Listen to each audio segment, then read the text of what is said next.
dreams. I'm your host, the indie icon himself, Carnage, along with the lovely and talented Fantasia. How'd you come up with the indie icon? Is that what you said? Yeah, indie icon. I don't know, it's got a good ring to it. And so I just started month, using it. That's cool though, I like it. That's my new I thing. guess what, next month will be the indie legend or No, I won't ever be a legend. No. Indie icon is pretty good. I've been in it long enough. I could be an icon. Why not? Icon versus legend. I could say Hall of Famer, but you know, I mean, When I think icon, I think of that little square on my laptop, the icons. Well, that'd be cool. That means you're okay. Forget it. Never mind. All right. Well, anyway, it's another great episode that we're doing. You be what you want to be. And well, thanks. It's all that's what I'm doing. I'm doing me. You do you. All right, and you do you. And I'll do you. And you do you. You do me. What? And you don't do your What'd you neighbor. say? And I don't know who's doing what. Okay, let's move. Wow. Okay, let's move along here. You know what time it is. We got to do it at the beginning. It's the Carnage Top 5. And this is when I picked 5 random things that she knows nothing about. Absolutely and zero about. this one here are the top 5 worst driving habits. Oh, this is going to So this one should be pretty good. Yeah, get to this. This is going to be good. Okay. Top 5 worst driving habits. Okay. You might even be guilty of a couple of these. I don't know. I know I might be. I don't know. We'll see. Anyway, number 5 on my list is non-defensive. Non-defensive drivers. You get a lot of those out there that just don't pay attention to what they're doing. Oh, that's what that means? Yeah. Non-defensive? Defensive. Oh. Yeah, I actually took a defensive driving course that actually helps me drive better now. So a lot of people need that. One thing I found out, people don't know how to merge properly is a big thing. Merge doesn't exist anymore. That's why. Yeah, that and turn signals. They don't know that one either. Of course not. Okay, anyway, be a better defensive driver. Okay. Okay, number 4. Number 4 on my list, throwing trash into the back of your pickup truck. Now, I think that's ridiculous. I've seen that. Actually, I saw that the other day. Some guy's throwing trash out his window into his truck. It made it to the back? And it's going to blow out. Yeah, he throws it into the back of his truck, and then eventually it's going to probably blow out, hit somebody, things like that. So it's just a bad driving habit. Well, I think that's got to take talent, because I drive a truck, and I don't see... He was parked. He was sitting still. Oh, okay. I'm thinking he's going down the highway, throwing something out the window, and it's going in the back. I'm like... That's awesome. I'm sorry, but okay.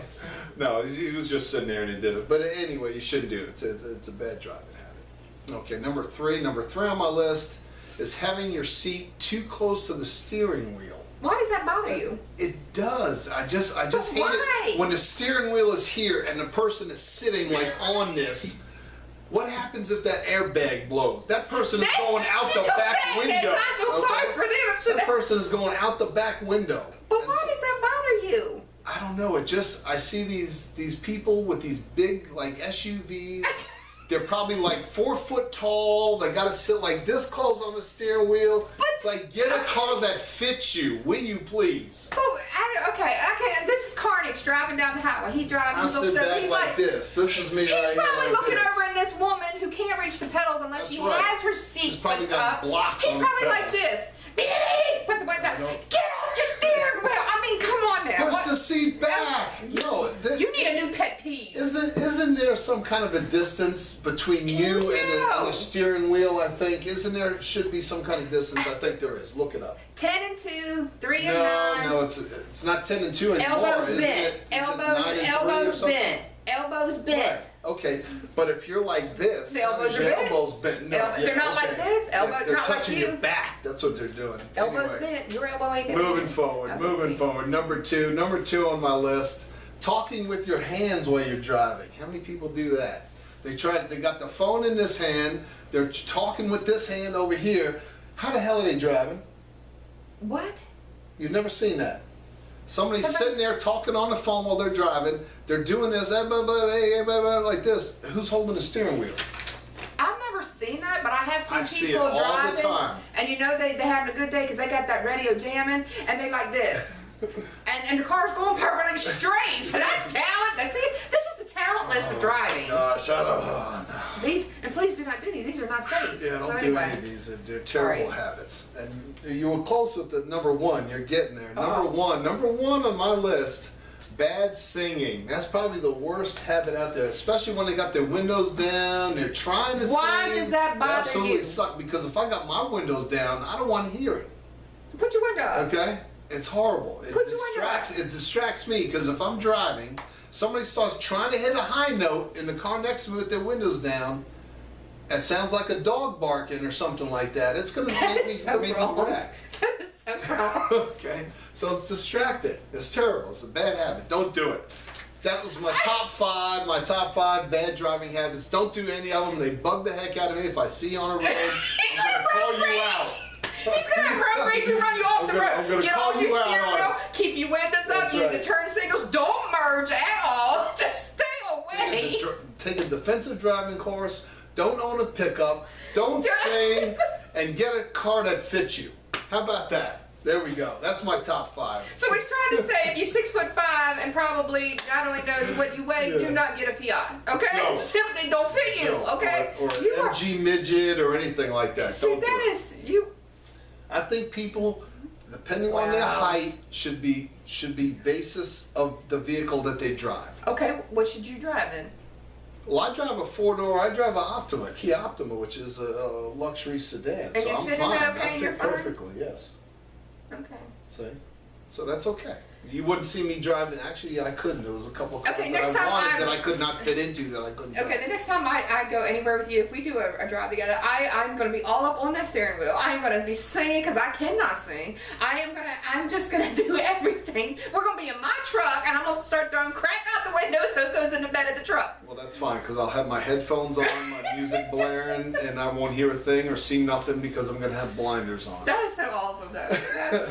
That's my top 5, and now we're going to go to Fantasia's segment, which is Tag Team Rescue. That's right. And go ahead. All right, you got your pictures ready? We're going to do... We're ready to rock and roll. Yeah, we got Jaded Paul's Rescue, and they're in North Carolina, jadedpaulsrescue.com. This information will be run at the end of the show on the credits. So the first one up, and if I pronounce these incorrectly, I'm sorry, but I believe we have Sakura. Mm-hmm. She came from a rural shelter out of South Carolina. She was pretty much in a rough case of mange, which they're getting that taken care of, and she's made a full recovery from it, actually. Good looking dog. Yeah, she's beautiful. All of these dogs from rescues are spayed or neutered. They're up to date on vaccinations, microchipped, checked out by a certified licensed vet. So that's always a given for every single pet. So I'm not going to mention that on every pet because that's a given with rescue. So that's one of the great things you get when you adopt from a rescue. So she does do well with older children, but they prefer that she not go home with small children, preferring to ages of 5 or under. So 5 or up would be great because she could easily knock a small child over if she's too excited and gets the plane. She would actually do better in a home with no other animals as well because her personality is so bubbly that she likes to be selfish. Next we have Ohana. Wow, this one. Oh, look. Look at this one. They even put a dress on this one. They dress it up. That's a tutu. She was found living under an abandoned home with her litter of puppies. She was there for quite some time before they were able to rescue her. Let's see. Her puppies were feral due to the lack of human interaction. Rescue did take the puppies, and they was not able to keep Ohana, so therefore Jaded Paul stepped up and took Hannah. And she has been with them for a few years now at no fault of her own, other than how she looks. She's a prime example of don't judge a book by its cover. She's kind of cute. She's one of the sweetest dogs that they have ever had the pleasure of knowing, and she craves humans' affection. So, Ohana, you know, a couple years, let's get Ohana home. You know, let's give her a forever home. And I just on a side note, I just want to say that when you dress up your animals, don't go there. It's animal abuse as far as I'm concerned. Don't go there. Especially when they're ugly outfits. Dress them up nice. Dress them up nice. Don't dress them up that people make fun of. Don't do that. I don't like that. I dress up a guinea pig. What are you talking about? Well, don't you dress ugly. You put whatever you want on your pet as long as it does not harm them. There. No, it's just like your child. Okay, it's like a child. Okay, that's a whole different segment. We're not going there on that one. People think the animals are their child, so dress them like your child.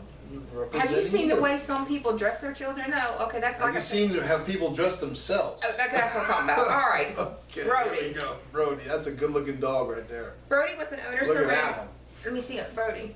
Oh. Look at that. He was an owner surrender. His owners were going to put him down because he has struggled with skin issues his entire life. His fur has grown back quite a bit and seems to continue to make slow progress with a different diet. They did an allergy panel done, and he does have a few minor allergies to certain foods which are easily to avoid. He has monthly feed prevention. He did come to Jaded Paws with fleas, so they had that taken care of, and now he's doing great. He had a possible case of flea dermatitis, but it looks like that he has been taken care of with those issues. His fur may not grow back completely due to the ongoing issues in his 10 years of life. So he's a pretty good boy, and it looks like he's very friendly, and he's full of life and ready to go to his forever home. So that's Brody, and that's Jaded Paws Rescue out of North Carolina. Next, we will highlight, we're going up to a different state here, Michigan. Wow. Okay. Yeah. TLC Animal Sanctuary out of Michigan. The first one we got here is Piper, and in this picture you see Piper with her litter. Black, yeah. Yeah, with her litter. Black, kind of hard to see, but the puppies are not a part of this adoption. Just Piper is. She's 1.5 year old pig Shar-Pei mix. She was surrendered to the shelter 6 days prior to giving birth to 7 puppies. All of her pups found wonderful homes, but due to her shy nature, she is still at a rescue waiting for her perfect home. She's trained, and she will stay in the yard without a leash, and she is very, very sweet. May take her a day or two to warm up to her new people, but she's great with animals and children and fully vetted and spayed. That's Piper. Yeah, I like black dogs. Black dogs are cool. Do you know black dogs are the #1 dog to be euthanized because they are the most hardest to adopt out because black dogs? Wow. I don't know why that is. I would think that would be the opposite. I thought people would like, cool black looking dogs are always pretty cool looking. No, black dogs are the hardest. Wow. We have Diego. Look at this stuff. Now, I'm going to tell you what, look at this picture. This dog is spoiled. I'm sorry. Diego is 11-year-old. Look at that. He's purebred. He's 11 years old. He was surrendered to the Humane Society. He's a spunky little dude, and I can tell by that picture that he is. Oh, yeah. He likes lots of attention and snuggles. He's fully house trained. He's great with people, children, and other animals. He's fully vetted and neutered. He loves nothing more to sit on his back legs and beg for treats. His favorite spot is hanging out on your lap. So that is Diego. That's exactly what he's doing, too. And that's a purebred dog, too. So, yeah. Oh, Fifi. look at this one. We're going to highlight Fifi and Katie together. So you want to put them side by side. Their names are on this, but you can always, when you check out TLC's animalsanctuary.com, more information will be on them. So they are actually sisters. They transported in from a high-kill shelter from the south, and they get along with other animals, other dogs and cats. They're 4-month-old pit hound mixes, and they just basically said they're quick learners. They're up to date on shots, and they are spayed and microchipped, and they are incredible dogs. Look at them dogs. So yeah, Fifi and Katie. Wow. Again, that's in Michigan, TLCAnimalSanctuary.com. All right, and all this information will be at the end of the show, so make sure you check that out. Absolutely. And that was it, Tag Team Rescue. Appreciate you. And coming up is an awesome guest who is also involved in the animal rescue world. That's right. And he tells a story to what led him up to there, almost two near experiences himself, and I call him the man with 9 lives for a reason. And he's going to be coming up next after the break, so come on back. Cage of Dreams. Hey, it's Kevin, Double Down Bednars. I'm the owner of the Ashburn Pub in Ashburn, Virginia. Make sure you come see us down there. We've been in business for 20 years. We got great food, great specials, 11 TVs, and an awesome staff to serve you the best pub food anywhere in Loudoun. And I'm really excited. We just opened up Comic Logic, a brand new comic book and artwork store right near the pub in Ashburn, Virginia. Check us out at comiclogicva.com. And you are watching Cage of Dreams with my man, Bad Boy Carnage, and the lovely Fantasia. Welcome back to the Cage of Dreams. I'm your host, the indie icon himself, Carnage, along with the beautiful Fantasia. Okay, I gotta ask. So you changed that to indie icon? And Yeah, you like that? Okay. Yeah, Well, at least you got to the Carnage like rather quickly than did. before. See, I didn't stutter this time. Yeah, See? that was cool. I like that. Use that from now on. Thank you. I appreciate that. I'll do that. Okay. And we have a great guest with us. Go ahead and, Karen, introduce this great guest that we have. Well, on our first episode of 2017, we actually introduced this gentleman's animal rescue, and then we spoke to him a little bit more, and we had come to find out that he's got an awesome story in his personal life, and asked him to be on a guest all the way from North Carolina. So we're excited about this. And this is Pretty Ken. cool. So Ken, I want to thank you Ken, for coming all the way welcome up aboard, here Ken. from North Carolina. Thank you. And Glad to be here. what I'd like for you to do is just to go ahead and elaborate on, mention your rescue, and then go ahead and let's talk about how you ended up into animal rescuing. Okay. My name is Ken Key. I'm the founder of Adopt for Love Pets Incorporated, located in Carthage, North Carolina. I've been rescuing animals for about 20 years, but officially as a non-profit for the last 2. If you'd like more information about our organization, you can visit our website at www.adopt4lovepets.us. Yeah, You we'll sound put, so yeah, we'll official. put that at the end I- for you too, so in case anybody missed it. I gotta step it up a little bit. I know, so, I know. Hey, but look, we're on the same page. We're both wearing yellow. Where's your I yellow? don't have any yellow today. I'm Okay. sorry. Now, when we briefly spoke, I'm calling Ken the man with 9 lives, like a cat with 9 lives, because his story, it's just amazing. Because what you've been through in life, you actually should not have survived, if I'm understanding that correctly. So I'd like you to talk a little bit about what happened, what you went through, and how you overcame that, which all of his story and experiences he's went through has led up to you being an animal rescuer. So I'd like you to talk about that a little bit, of Okay. what happened to why you're sitting here alive today. Okay. Okay, here we go. It's a short form of it. Okay. I was born with a condition called aortic stenosis, which is basically a floppy heart valve. A heart valve normally has 3 leaflets on it. Mine only had 2. My parents was told at an early age that at some point I would have to have surgery, probably in my teenage years. I managed to make it, we can cut that out. You don't have to tell your age. Yeah, you gotta tell your age. No, just go ahead, man. 33. Anyway, I managed to make it till I was like 34 years old. I had open heart surgery December 8th, 2004. Went in the hospital on a Wednesday morning. Was out of the hospital by lunchtime on Saturday. I had my aortic valve replaced.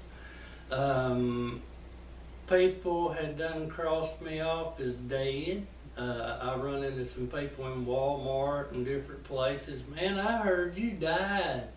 What? And I said, man, I just had heart surgery. I had a valve replacement. It's not a death sentence. He's talking like it's nothing. My heart surgeon, he said, these are your options. I can give you what you want. Ain't nothing but a thing to me. And just twirling a dum-dum sucker in his mouth the whole time he was talking. Well, I did really good with that. I've done pretty much hard labor all my life, even up to the point that I had the surgery. 4 years later, I had severe pain in my hip and got to the point that I couldn't walk without crutches. I walked on crutches for about 2 months in excruciating pain. They drew fluid off of the hip a couple of times and told me I needed a hip replacement. Well, I wound up having to go to the emergency room, and I was running like 105 temperature. And I went back to the doctor. I told him, this is not right. I said, something's wrong and I'm running this fever. That doesn't fit with the diagnosis, the doctor says. So I get a second opinion, and the other doctor, he says, well, said, you have a really bad staph infection. You need to go to the hospital now and have it cleaned out. So I had surgery, a cut and drain on my hip.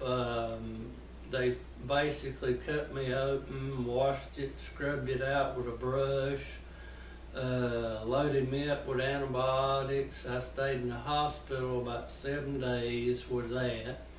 And after I came home, I was on IV antibiotics for about 10 weeks. And I'm a person, I always have to be doing something, and that just about drove me crazy sitting there that long, and I'd just about given up on life. And I basically had to learn how to walk and use that leg all over again because it'd been stationary for so long and lost so much muscle mass.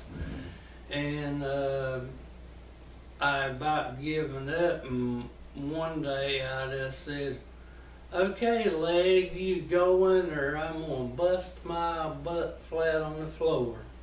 So I started walking again, even though I was in excruciating pain, but everything worked out. I'm actually currently on disability. Some days I can get out of bed, some days I can't get out of bed. Thankfully, I have some good volunteers and a good wife that can run things when I'm not able to. It's just been an amazing journey. I try to take every life situation and make something positive out of it. If you have heart problems, your life's not over. If you have near-death experiences, your life's not over. Your life is what you make of it. It's being determined, thinking positive, saying I can beat this, I can do this. And if I could encourage one person with what I've said, I've accomplished everything that I feel like I need to accomplish in life. Now let me ask you that. I mean, you made your accomplishment. I'm sitting here getting ready to cry, but and I'm not even gonna look at you because you just made me cry. But the animal rescue, I mean, I know why I got into it, and it was because it was. They say, you know, either you saved the rescue or the rescue saved you, or it's both. And in my case, it was both. Yeah. Was that the same way with you? Yeah, the rescue saved me more or less. It gave me another purpose. I kind of went through life searching for a purpose and wondering, God, what am I supposed to do? And everything I did just didn't feel right till I got into animal rescue, and it's like God started providing everything that I needed to do, what I needed to do. When funds get low and you wonder how you're going to pay the bills or something, God blesses you with something in the mail, an unexpected donation. He's just good to me. And I also know with your rescue too, you're not I'm not a specific breed rescue. I know you guys will pull pit bulls, and they're the most underestimated dog, creature I should say, on earth. They are some of the sweetest dogs I have ever come across. So, and I have to say thank you for that, because you do take those. So kind of like, I guess what I'm feeling and hearing what you're saying, you take your life experiences when you've been down, and you take that and you see these animals that come available for rescue that are sitting in shelters that are going to die. And you, regardless of how they look, they may have missing a patch of hair or something, you take that and you give phenomenal rehabilitation, because I've seen your pets. I call them your pets. Once you rescue them, they're your pet until they become adopted.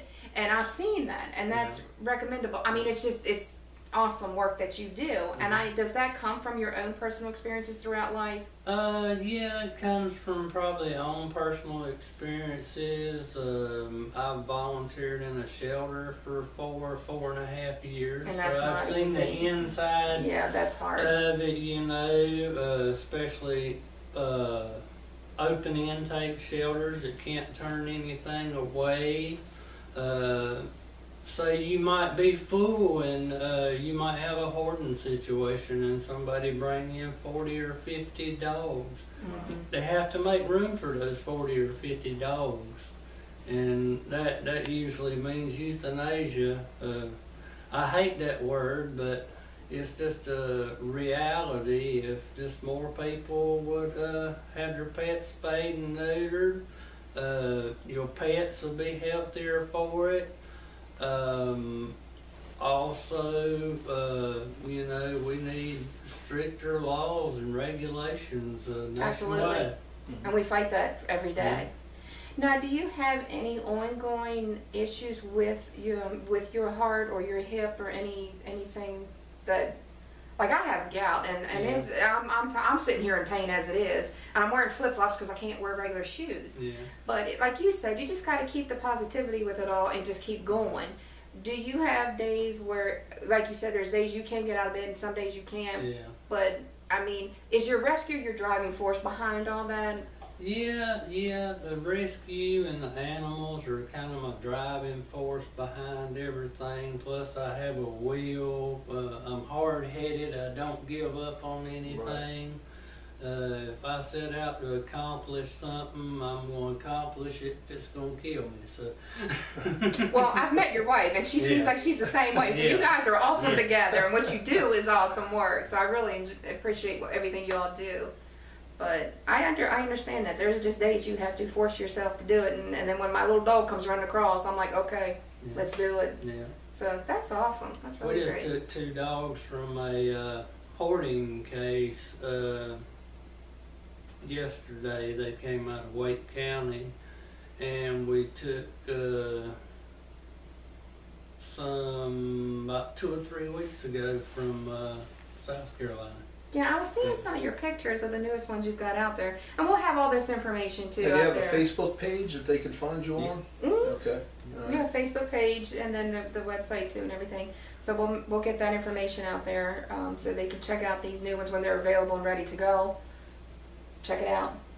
Old dogs, old cats, anything's always looking for a home, a good home. That's right. That's right. Absolutely. Yeah, so. Make sure at the end of the show we're going to have the website they can go to. Make sure you go to find them on Facebook.